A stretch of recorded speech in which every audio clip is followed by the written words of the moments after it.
Addressing social determinants of health is especially important for Americans on Medicare Advantage. According to a recent report by Avalere Health, these beneficiaries are increasingly affected by a lack of services targeting access to things like quality housing, food, and transportation. So joining us to explain how to provide all those necessities is Chief Executive Officer of Oak Street Health, Mike Pykosz. Oak Street Health is a network of primary care practices for adults who utilize Medicare. Thank you so much for being with us, Mike. Thank you for having me. Appreciate it. So a lot of experts say that one of the important level setters for the future of Medicare is really looking at the socioeconomic disparities that impact who gets care, the kind of care they get, and when they get it. How big of a challenge is that for Medicare? It's a huge challenge, and I feel like the word now is social factors and social determinants, but for us at Oak Street, what it really boils down to is what are the practical things or things in a person's life that's going to get in the way of them getting the health care they need and really achieving the well-being they need overall. And a lot of times the system's set up for dealing with acute episodes or optimized around what's reimbursable in a fee-for-service world, and those aren't the things people need to actually keep healthy. And so we see all the time the reason patients aren't getting the care they need, especially when you're talking about lower-income seniors, isn't because there's not a doctor who can prescribe the right medication. It's all the things that get in the way of them getting the doctor in the first place, or all the things that get in the way of them taking their medication correctly. And so removing those barriers is such a huge part of actually raising the quality of care for patients who really need it. So give us some specifics here. How do those social factors impact a person's ability to get care? What sorts of things would get in the way of getting to the doctor or taking that medicine? Again, it's very practical things like transportation. How do you get to the doctor's office if you're an older adult without family in the area, if you're not able to drive? Just getting there. So at Oak Street, for example, we offer transportation for our patients for free. And about 60% of our patients take a green van to and from their appointment every appointment. And again, we'd much rather take a patient in a van and incur that cost to get them to their appointment, get them seen by their provider, as opposed to them not going to get to the doctor and then an acute episode to happen. Now they're calling 911 and now they're getting a ride to the hospital, which is obviously not what patients need and not what the system. And how does the cost work out? Because obviously providing those services is expensive, but is that made up for, on the other hand, by not having those acute episodes, which can be much more costly? Yeah, it really comes down to how Oak Street is paid for what we do, which is very different than the vast majority of healthcare. So as you know, most of healthcare and most of Medicare is fee for service. You see a patient, you bill a code, and you get paid for that visit. And at Oak Street Health, we feel like that's not the way we need to be operating to really provide the care patients need. And so we are at the extreme of what people are calling value-based care or accountable care. We take what's generally called risk-based contracting, or essentially we take financial responsibility for all of our patients' medical costs, whether that happens at Oak Street Health or happens somewhere else, like a hospitalization or post-acute. And by doing that, we can not worry about what services are fee-for-service reimbursable. We can worry about what services are going to keep patients healthier. And the reality is the vast majority of spend for Medicare patients, 60+% of the spend is on acute episodes, on hospitalizations. And you don't want them, right? That's what we're trying to avoid. We want to keep people healthy and out of the hospital. And so we can invest a lot more resources up front, more time with the doctor, team-based care, behavioral health, transportation like we talked about, and a whole host of other investments in their care. And as long as those investments are actually keep patients healthy and out of the hospital, we can keep that savings easy to pay for all the extra stuff we're doing for patients. And so that economic model we have really allows us to focus on what patients need as opposed to what's reimbursable. I mean, that makes a lot of sense to me, but have you actually seen improved outcomes for patients? Absolutely. We're incredibly proud of what we've accomplished. So we have reduced hospitalizations by over 45% for our patients. We have reduced readmissions substantially. We've reduced ER usage by almost 50%. And we have a net promoter score above 90%. So both the patient experience and the quality outcomes are just night and day better than what patients are experiencing otherwise. So obviously a lot of Democrats are running for president on the idea of Medicare for all. There are some nuances in the different proposals, but in general, what's your view on Medicare for all, and how do you think it would impact patient care? So to me, and again, keep in mind, all of our patients are already on Medicare, so expanding Medicare to different segments of the population has pretty little impact on Oak Street. I think when I look at the different proposals, I think really the devil's in the details. And I think when I look at what Oak Street's able to do for our patients, because they have Medicare, because they have access to insurance, we are able to make sure they have access to the care they need.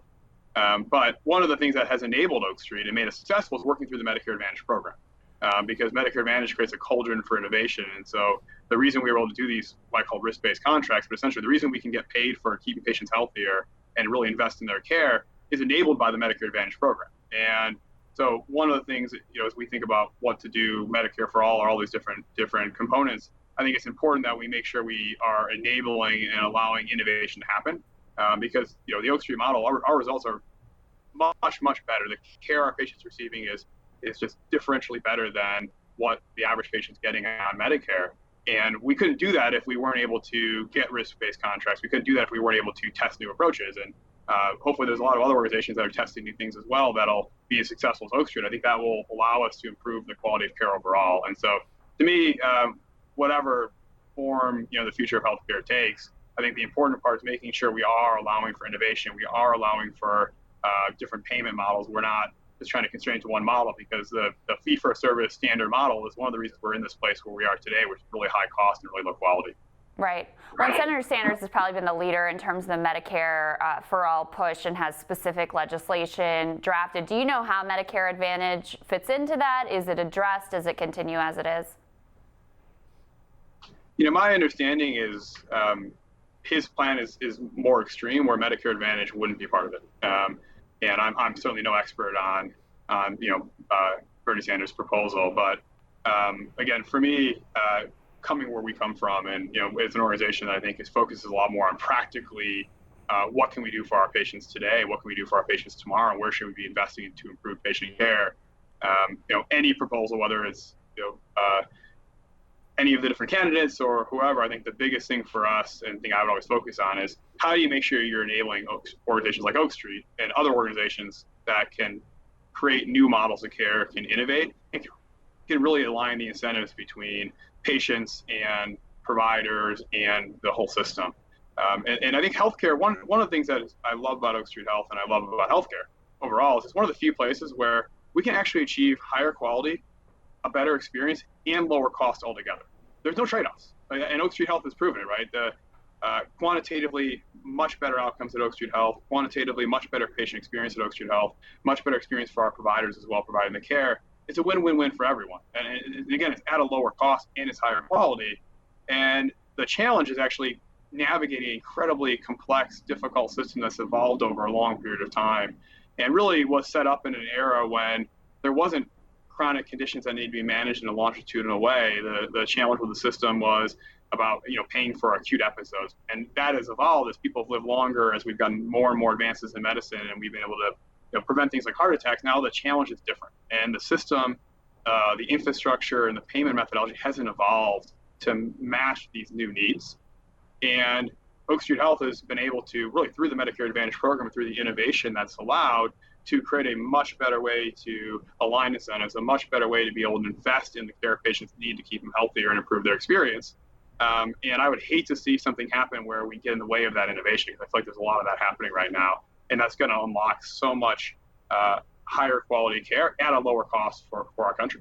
Right, because as you're pointing out, in most areas, the model now, basically the incentives are to get people to, have as many sort of procedures as possible that can be, like, that's the model right now. And what you're talking about is, rather than focusing on the number of procedures or things that are done to the patient, like what is the patient's overall health outcomes, how do you change the system overall so that you have value-based care more central in terms of the whole country?